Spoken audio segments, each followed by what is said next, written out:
I'm Rob Hartnett from Sport for Business. On the 7th of May, we were joined by a group of individuals from across the Sport for Business community to look at what social distancing means in terms of a return to action in the sporting community. We looked at examples of how it's being done in Germany and in Australia and further afield, and also at how we in Ireland are going to be able to work together to produce a set of guidelines that mean it's going to be both manageable and in the interests of public health. The group of people that we had joining us for the meeting were intelligent, smart, and very active in terms of wanting to produce some stuff which was going to mean a real benefit for sport and the community that we operate in here in Ireland.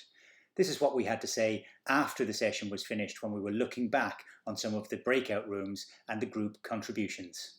So I hope you gained something from that. I hope you got to meet somebody new, and who knows, maybe that's always the funnest part of the live events that we do, is actually those conversations that take place just at the end and just afterwards.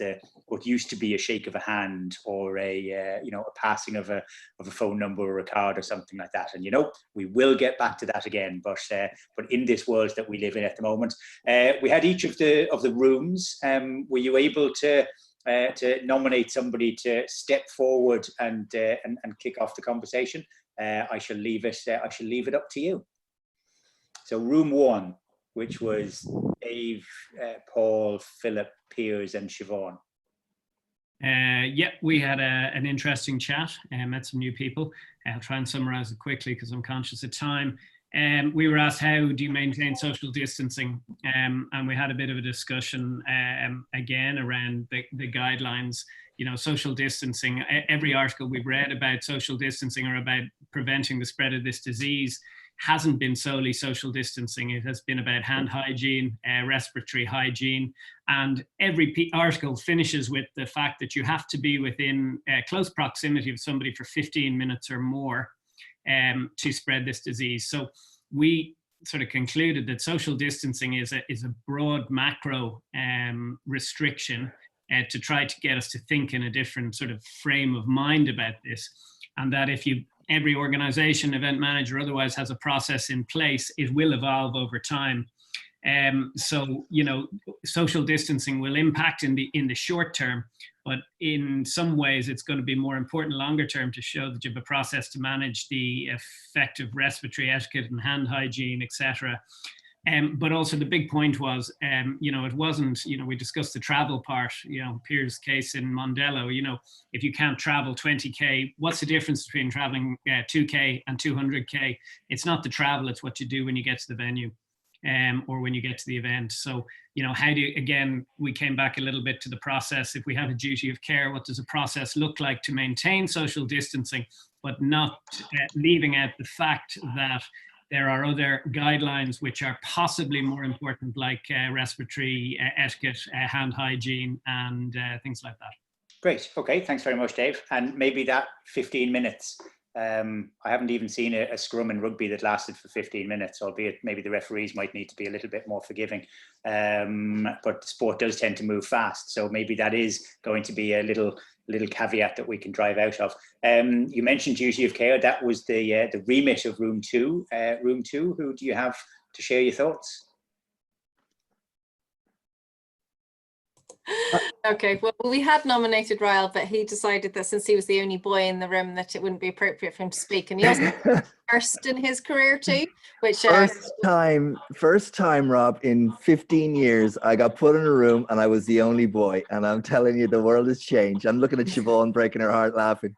There you go. You see, Sport for Business driving change at every corner.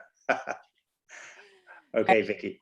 So we obviously looked at where the responsibility lies with the duty of care and with liability then as well. So we looked at, we thought that the government will put in place guidelines that will say numbers and restrictions and things like that as well. And then Ryle mentioned too that this obviously be, as he said before, will be dependent on venues and things like that, but the governments will issue guidelines as well, and then it'll be up to the organisations about how we use these guidelines and implement these guidelines as well. But as long as we follow the guidelines, hopefully liability wise, do you know what I mean, we're covering ourselves to a certain amount.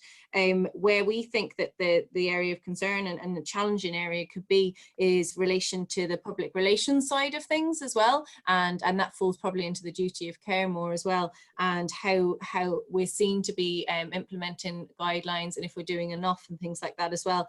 And also just the sentiment of the general public was raised as well.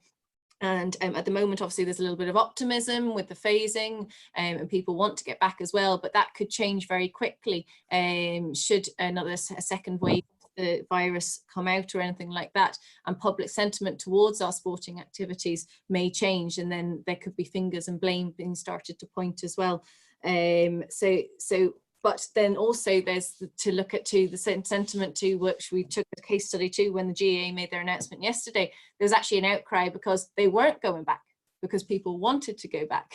So it's a bit of a catch-22, and it's a very delicate fine line. So it's really hard to predict how you manage that unless you're closer to the time, is something we looked at as well.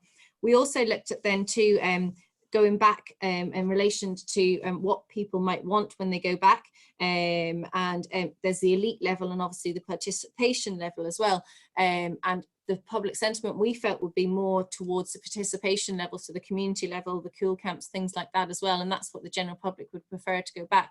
But then that referring that back then to your duty of care as well, then that creates a number of issues as well, especially when you're dealing with minors or the non-elite level. When you're dealing with an elite level, people generally will have a responsibility, they know what they want to do, it's very structured.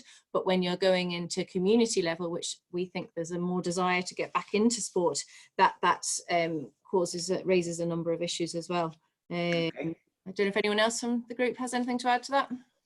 That's great. Excellent.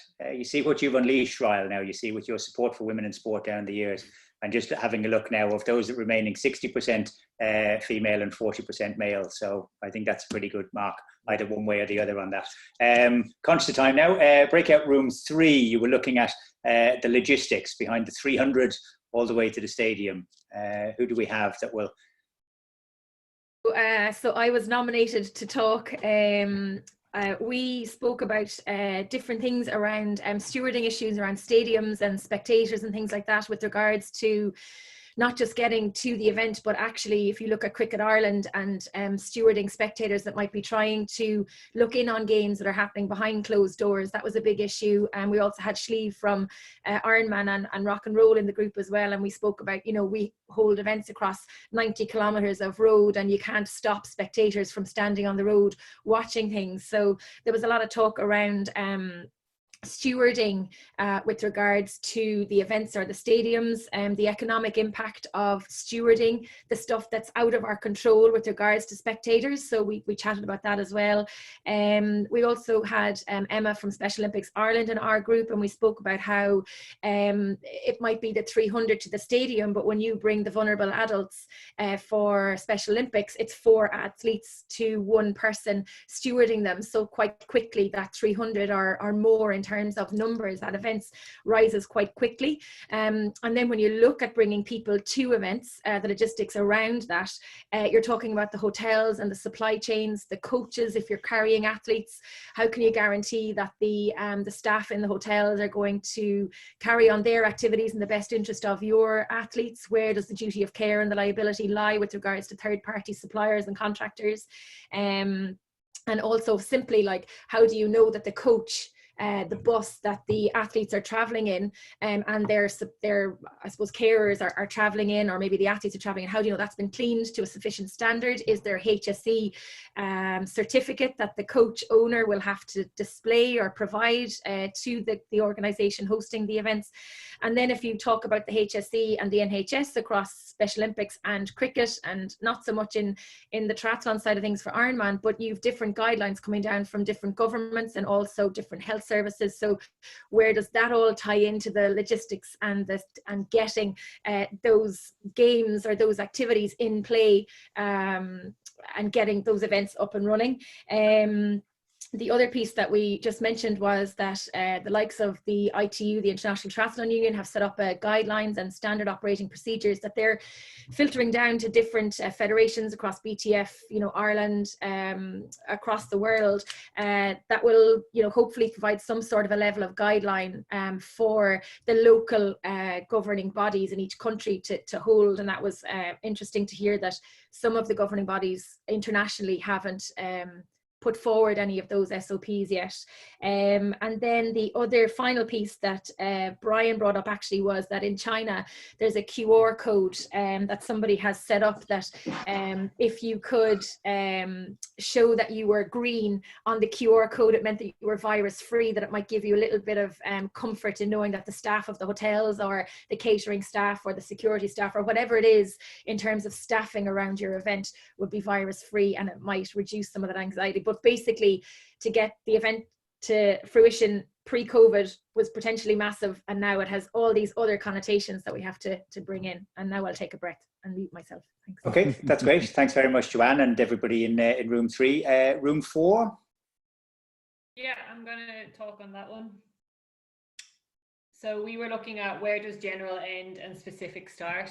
And I think one thing that we all agreed on was that there is no one size fits all when it comes to sport, that every sport will be different, and how they play, or is it an individual sport, team sport. So there's a lot of different rules that we need to take into consideration. We think that there probably needs to be a little bit more guidance from the government in terms of how many people can be outside together or inside together, and there hasn't been really specific numbers around that yet.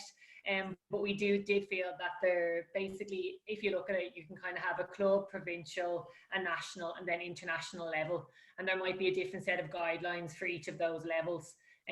It's really up to the NGB to set out and create those specific guidelines. For the NGBs, Lizzie made the point that at a national level, for example, Athletics Ireland would know what venue they're going to use. They would know the venue inside out. They'd know, what can and cannot be done. But giving guidelines to a club to run the county championships might be a little bit more difficult, because obviously we don't know every venue. Every venue is different, and so on and so forth. So I think there needs to be guidelines definitely for each of those levels within sport, and it's really up to, I suppose, the NGB to help shape their sport to return to play. Okay, that's great, Claire. Thank you very much. And rounding us out was out of room 5.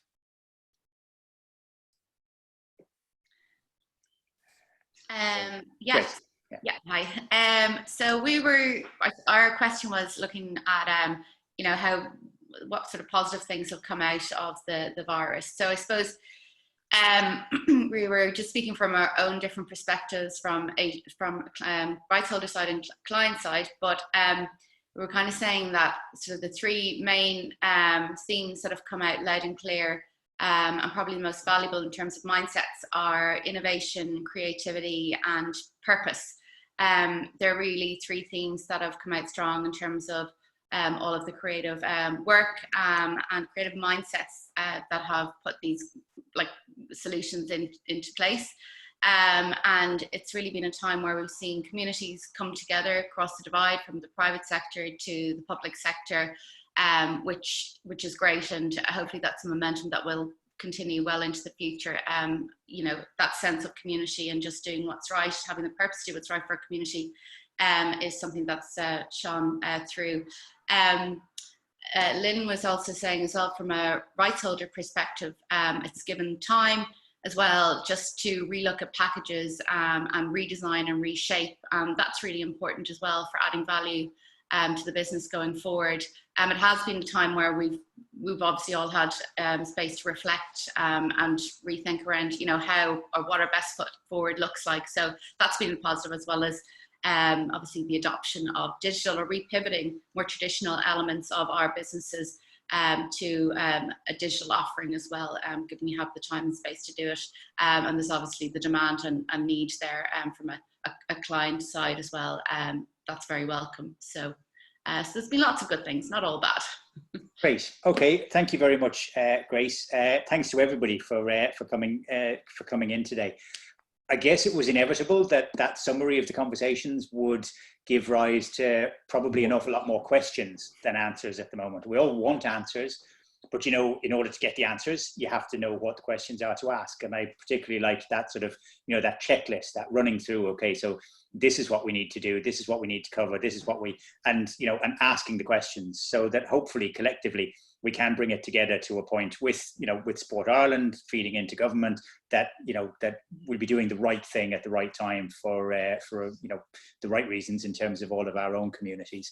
What I'll do is I'll just try and summarize this, and I might even just sort of share a clip of just that final discussion, just as an aid de memoir as well for everybody in there. And I'll be doing just a short conversational wrap up on it for Sport for Business tomorrow morning. We will continue with these meetings over the coming weeks and months, being realistic.